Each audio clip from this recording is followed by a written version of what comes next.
Katya Kolesheva is a highly qualified chemical engineer with 24 years of experience.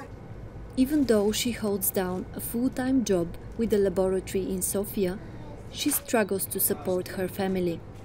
Katya babysits at the weekend to earn more money, but she still has to count the pennies and can rarely afford more than the basic necessities.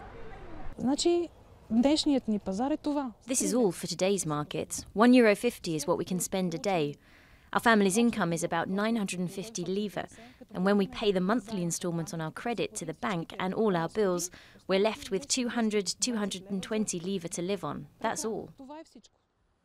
Earning just €450 a month together with her husband, Katya is one of Bulgaria's so-called working poor.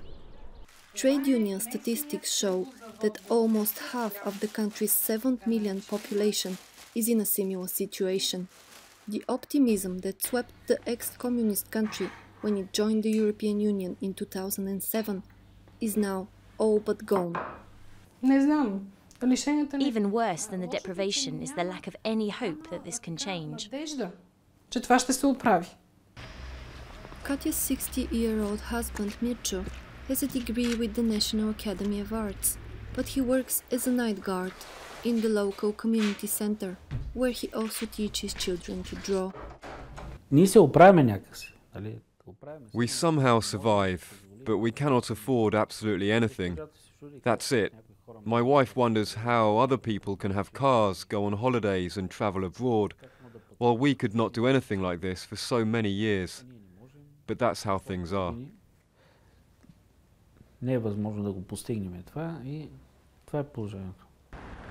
Bulgaria is the poorest nation in the European Union. It lived under a decade of strict austerity measures imposed by the International Monetary Fund in the mid-90s, as the country grappled with its worst-ever banking and financial crisis.